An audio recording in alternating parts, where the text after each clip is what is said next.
I'm Ewan Crumley and welcome to the latest episode of Game On with Athletics Weekly and the Scotsman. We're here at Scotstoun Stadium for the last time. It's the final day of athletics here at Glasgow 2026. Lots to talk about from last night, lots to look forward to later on today. To help me do all of that, I'm joined by my Athletics Weekly teammate, Jasmine Collett. Hello. Jasmine, another eventful night again last night. We should start with Georgia Hunter-Bell in the women's 800, the first major gold medal of her career. She has world medals, she has European medals, but this was a big one for her. Yeah, it was a big one for her. I think what we like about Georgia's story as well is she kept referring back to the World Indoors in Glasgow, which was her last time obviously competing here in the city, where she finished fourth, of course. But that was kind of a breakthrough moment for her, and that's kind of when she realised she should go full time. So she kept referring to that yesterday, and obviously, she wanted to make it at the top of that podium. There were questions whether that would be possible with, of course, the world champion Lilian Odira in that race, but she ran it gun to tape as well, Georgia did, and I think afterwards she spoke to us and she said even she kind of shocked herself, the fact that she ran that gun to tape. She ran a very brave race. She's gotten a lot more confident with running that gun to tape. She was expecting it to go out actually quite a bit quicker, she said. So she had to adjust her plans slightly and her mindset. But a great race from her. Yeah, it's an important point because as Georgia said, she wasn't expecting to have to lead, but rather than panic, she decided to take control. Yeah, exactly that. It kind of made the race quite simple to watch, to be honest. We were just watching Georgia take it out from the front and she just stayed there. And another really positive factor was that last 100. She really stretched away from the rest of the group to further her lead even more. So it was, an all-round great performance. Yeah, and as you touched on there, hers is an amazing story. She's Georgia's 32, but at those World Indoor Championships a couple of years ago, she was still balancing athletics with a full-time job, in tech. And it was those championships, it was coming fourth at those championships that made the decision for her that she should go all in. And she now has the set of Commonwealth, European and world medals. She's got another Europeans to go for in Birmingham with the 1500, and she must be going there at huge confidence. Oh yeah, 100%. It's great this year that we've been able to see Georgia do the 8 and the 15 and kind of mix it up. Usually last year, of course, she did more 8s and the year before was more 15s. So she's really enjoying actually just doing a bit of both here and there. So this will put her in great confidence going into those European Championships. She'll hope to add another medal, but this time it'll be gold that she will be after, and that makes for a great race too in Birmingham. Yeah, my voice is a little bit I've got a bit of that indoor dry throat because it's a bit cold out there, but no, I'm overall so thrilled. I really hoped I could win today. The race didn't go how I expected, but I'm happy with how I adjusted to it, and obviously wanted to cross the line first. So how did you expect it to go? I thought it would go out hot. I thought it would go out pretty quick, and so the goal was to get up and be in that second position. So I got out quite hard and then found myself at the front. So I was like, I'll just lead here, but I will do the minimum amount. I'm not going to push it on. I'm just going to keep it slow, and then I'll make a move only when I feel that pressure coming from the pack. So that was around kind of 200, 150 to go. Just wanted to have a huge finish. So glad I did that. You ran that gun to tape as well, almost. Wasn't the plan. How much braver are you actually becoming as an 800 metre runner now as well? I think, a lot braver. I've got a lot more comfortable with front running. I had to do it, I'm happy to do it in the rounds. I did it at British Champs. It wasn't the plan to do it in a final, but I actually do really like championship racing, where it kind of forces you to go into these moments and make decisions, and you have to be really well rounded to be a good 800 metre and 1500 metre runner. So you've got to practice that. You've got to have lots of different tools in your toolbox, and I'm very happy. Georgia, you made your international debut for British Athletics in Glasgow in 2024. Yeah. One gold this evening in the 800. Glasgow must have a special place in your heart now. It really is, and I think that World Indoor Championships was such a amazing moment for me. One of my friends was taking the piss out of me earlier because she said, that champs, your Instagram was so funny, you were just putting up everything, you were like an excited teenage girl, And that's how I felt, because I was just like, this life is so fun, I'm enjoying it, I want to do this like as my career, and it opened up lots of doors for me and did change my life. I got my Nike contract after that and was able to go full time, and yeah, life's been really good since, and I'm very grateful. And what have you made of the crowd? There was a lot of England flags and you got a big cheer at the I start got as a well. good cheer, they really helped me, the crowd was amazing. At the end I really felt like my legs were going, but they were getting louder and louder, so they got me over the line, so I'm super happy. Georgia, you've done so much, but the first outdoor gold medal, how much does that give you confidence for the future, and how significant is it a landmark moment for you? Yeah, absolutely, it definitely is. Every medal is a landmark moment, but my first outdoor gold is huge. There's 4 opportunities to win medals this year with World Indoors, Commonwealth, Europeans and Ultimate. So I'm 2 golds down and there's 2 more to go. I don't take anything for granted. I know like every competition you've got to bring it every time, and someone can have a great day, so I'm learning that you have to be consistent, and that's hard, and there are hiccups along the way, but I'm just really happy with what we put together this season. I think you just said outside that anything's possible. Does that go all the way to the Olympics, and maybe a battle with Keely on the 800 and 1500 as well? Of course, like I was just talking to the girls in the area before we went out to get our medals, and we were all talking about a race that we've got coming up. I won't say which one, but I think we should all be in it, like everyone, for the 800. So I think that would be sick. Like we all love racing against each other. We all run really fast when we run together. So yeah, like of course we want to race and do well. I know that other athletes didn't come to the Commonwealth Games. Does the gold validate and prove it was the right decision for you to do so? For me, yes. Like every decision is different per athlete. A few weeks ago I had to pull out of London, which I was devastated about because I was sick. Which wasn't the plan, but you have to adapt to your unique situation. So for me, I wanted to come, and it was absolutely the right thing for me. Can't speak on anyone else because you never know what's going on behind the scenes. People are dealing with things all the time, and we want to be healthy. We want to be racing all the time. I think that's what people don't understand. If we could, we would race non-stop all the time. We get incentivized financially. We love it. Like this is what we train for to do. So if we're not showing up, there is a reason for that. Last question. Just off the back of that, what does the Commonwealth Games mean to you? Do you still see it as a significant medal internationally? Yeah, absolutely. I mean, the field is so deep. That's what I thought was really interesting. Like, that's a world-class field out there. You've got the world champion. You've got people that have come up against that world championships and the Olympics. So I think that just goes to show the depth and the quality. And it was the same across the mile as well. So yeah, it's an outdoor world medal, of course. Yeah, and in terms of the 800, she's learning alongside a training partner who's one of the best in the world, the Olympic champion Keely Hodgkinson. Yeah, of course. We were missing Keely at these championships, weren't we? But she was one that made it very clear a while ago that she wasn't going to be here because she's putting all her focus on those Europeans. They've got a great setup, as we know, at M11 Track Club with Trevor and Jenny. Jenny was here last night. We saw Georgia and her racing in the crowd, which was really nice to see. I'm sure Keely was probably rooting on Georgia back at home, wherever she is in the training setup that she's got going on for Europeans. So yeah. Yeah, and there was more Team England success as well last night in both the 400 metre hurdles races, the men's and the women's. In the women's, we've been talking about Emily Newnham this week and how she's emerging. She's 22. She just ran out of track last night. I think if that race had been 403 metres, she probably would have won gold. We did think for a moment that it was maybe on, but she's got that silver. Again, it's the first major medal of her senior career as well. Yeah, although she was so close to that gold, she was still so happy with that silver. And you've got to be when you're that young and you're just coming through. And I mean, it's been a great season for her, and that I would say that just tops it off. But she's another one that's going to the Europeans as well. Yeah. She's another one we spoke to afterwards in the mix zone, and she did say, perhaps looking back on it, she maybe could have ran it slightly differently to give herself a bit more room at the end and to perhaps get that gold medal. But yeah, she was overjoyed with that silver, and definitely one to watch. Yeah, another one to watch is Jake Minshull. He was silver in the men's 400 metre hurdles. Again, another one with loads of potential. Yeah, he's only 21, which is crazy. Yeah. So to come out here and to get that silver medal, I mean, we had 3 British men in that men's 400 final, which is great to see for men's British hurdling.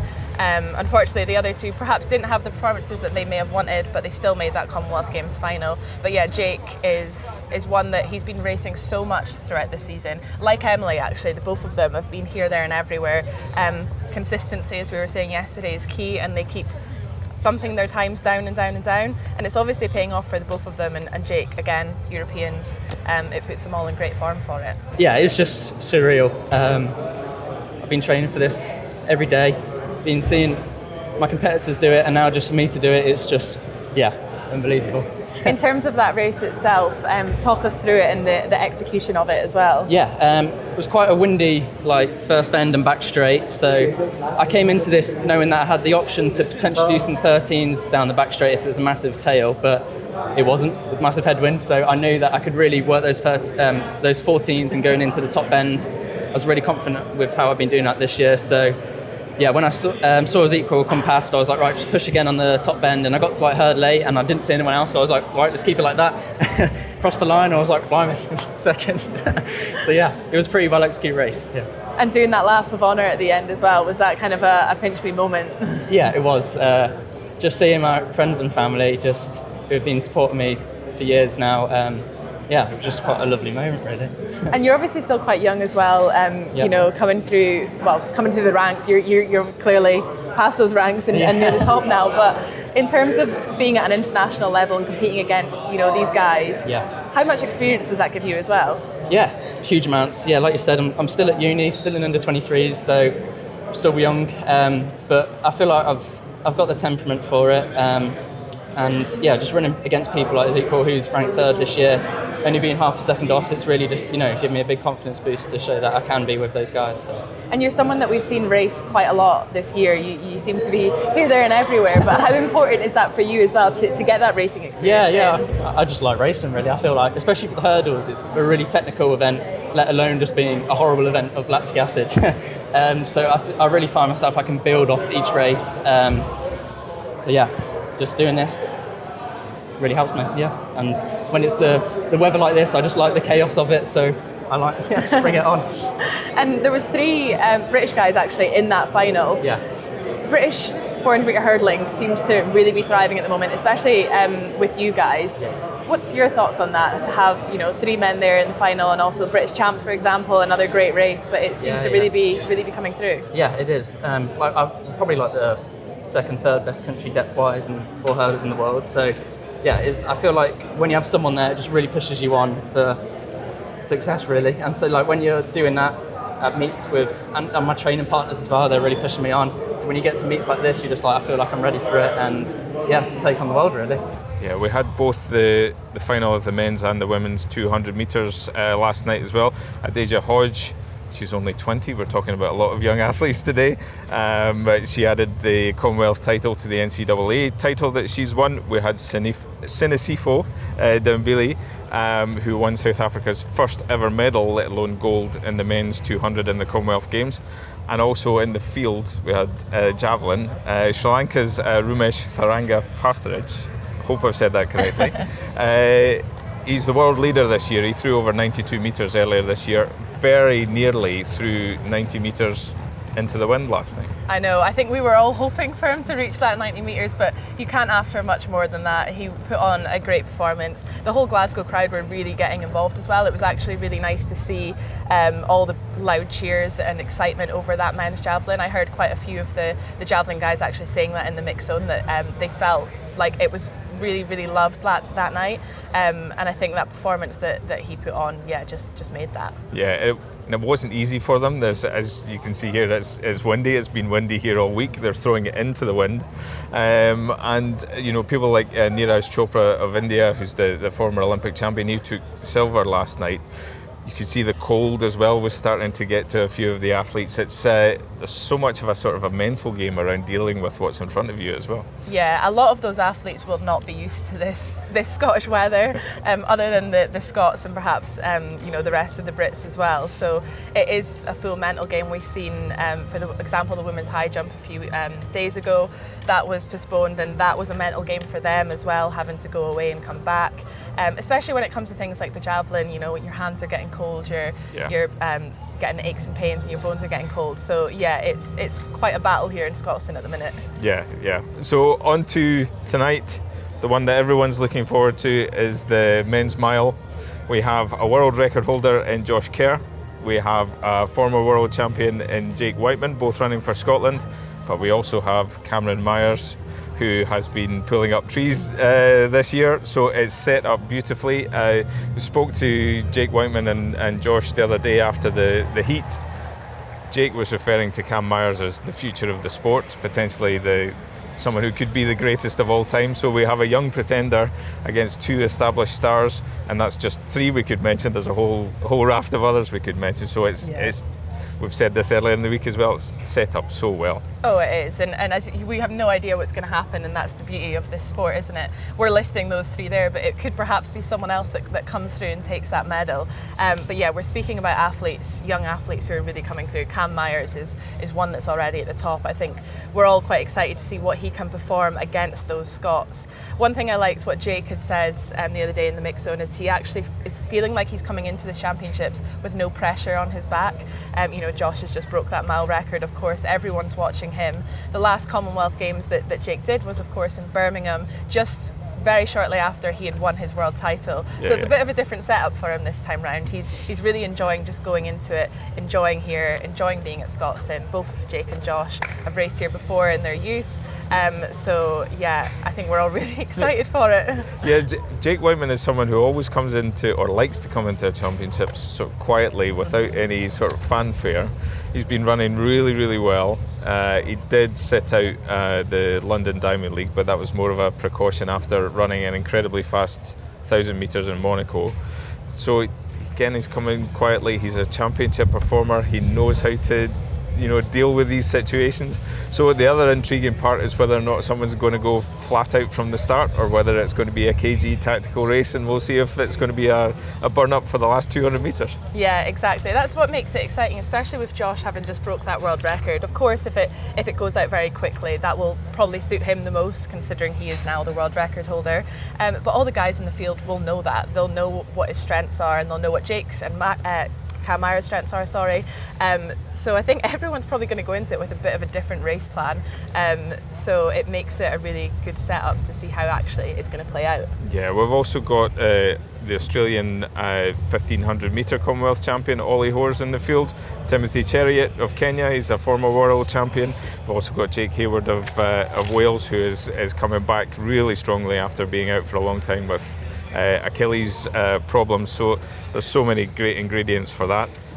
In the women's mile, which will be the last event of the evening here at Scotstoun, there's a very, very strong Australian contingent. We've got Jessica Hull, who was a medalist earlier this week in the women's 5,000, Abby Caldwell, Claudia Hollingsworth, but they'll be coming up against Scots and Gemma Reekie and Sarah Calvert as well. Yeah, I think Gemma obviously didn't have that 800 performance that she was after, having going out in those semi-finals.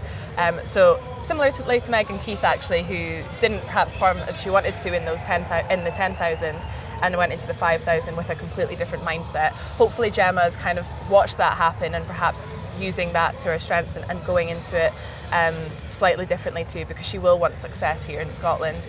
Jess Hull, I mean, as you mentioned, she was already busy earlier on this week and got that silver medal now around her neck in the 5. So it's interesting to see. I would love to see what actually goes on behind the scenes, because you go from such a high having won that medal, and now suddenly she's got to stop those celebrations and to go fully into it in tonight's mile. The Australians are out in full force. They're everywhere in these stands amongst the Scots, so they'll be roaring them on just as the Scots will with Gemma, and of course Sarah, who is that British champion at the minute, isn't she? Twice yeah, rounds. Of course, yeah. You mentioned Jessica there as well. This is perhaps more of her comfort zone, if that's the right phrase. She's most of her medals have come in the 1500. The 5000 was a bit of a departure for her, so we know how strong she can be in this distance. Yeah, exactly. She really, really enjoys the the 15 or the mile, sorry. I think it was quite funny actually when she was finishing that 5,000. She had a massive smile on her face coming near the finish, and Jess is just like that as a runner. I think she's always got this smile on her face. You can see how much she loves the sport, and for her to be back in perhaps a more comfortable position, as you said, in that mile, it's going to be quite the performance. Yeah, and it was such a good idea to bring the mile back to the Commonwealth Games, first time in 60 years, but it's got everybody thinking back to 1954 as well, when Roger Bannister first broke the 4-minute mile. He had an epic race that same year at the Commonwealth Games with John Landy. So there's historical references, there's links, there's sort of imagination to capture around the whole thing. There is. What's great about the mile right now at the minute, and it's exactly why, of course, we have it here in Scotstoun, is the Scots are so strong in the mile, men and women, of course. Going back to that men's mile with Josh and Jake, we of course have Neil Gurley as well, who perhaps didn't have the championships that he wanted, and then in the women's with Gemma, for example, too. It really makes it an interesting and exciting evening. It's a sellout here tonight, isn't it? Yeah. There'll be so many Scottish flags rooting on that mile. Yeah, the middle distances will dominate the night because we also have the men's 800 final as well. 2 English athletes involved in that. We have Ben Pattison and Alex Botterill, but they'll be coming up against Kenya's Wycliffe Kinyamal as well. So another one that's going to be far from straightforward. Yeah, it's a busy night. It's a very busy night. Ben is someone, of course, who he had a great championships in Birmingham, and he's another one that he said that's when it all kind of clicked for him and it fell into place, and he felt like he was where he belonged. So for him to be back here in Glasgow and he's made that final, I think he's really, really happy to have made that final.